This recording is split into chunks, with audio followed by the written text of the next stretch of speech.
બનાસકાંઠા જિલ્લાના ડીસામાં 1 વર્ષ અગાઉ થયેલા ભયાનક ફટાકડા બ્લાસ્ટ મામલે ફરી તપાસનો ધમધમાટ તેજ થયો છે। આ ગોઝારી દુર્ઘટનામાં 22 જેટલા પરપ્રાંતીય શ્રમિકોના મોત થયા હતા। ત્યારે હવે ડીસા મામલતદાર દ્વારા વધુ એક પોલીસ ફરિયાદ નોંધાવવામાં આવી છે। તપાસ દરમિયાન ફેક્ટરીનો કોઈપણ પ્રકારનો વીમો લેવામાં ન આવ્યો હોવાનો ચોંકાવનારો ખુલાસો સામે આવ્યો છે।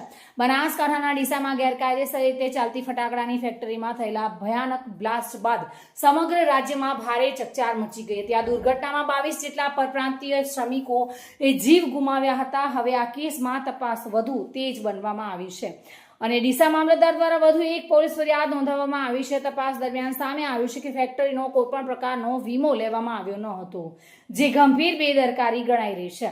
બનાસકાંઠા જિલ્લા કલેક્ટર કડક હુકમ બાદ વહીવટીતંત્ર દ્વારા કાયદાકીય કાર્યવાહી ઝડપથી આગળ ધપાવવામાં આવી રહી છે। એક તરફ તંત્ર દ્વારા જવાબદારો સામે કાનૂની કાર્યવાહી કરવામાં આવી રહી છે, તો બીજી તરફ મૃતક શ્રમિકોના પરિવારજનોએ ન્યાય માટે કોર્ટના દરવાજા ખખડાવ્યા છે। પરિવારજનોએ આરોપ મૂક્યો છે કે ગેરકાયદેસર પ્રવૃત્તિ અને બેદરકારીના કારણે તેમના સ્વજનોના જીવ ગયા છે। હવે તેઓ આરોપીઓ સામે કડક કાર્યવાહી અને ન્યાયની માંગ કરી રહ્યા છે। ડીસા ફટાકડા બ્લાસ્ટ કેસમાં નવા ખુલાસા બાદ ફરી એકવાર સુરક્ષા અને જવાબદારી અંગે સવાલો ઉભા થયા છે। હવે લોકોની નજર તંત્રની આગળની કાર્યવાહી પર ટકેલી છે। Bureau report, today Gujarati news.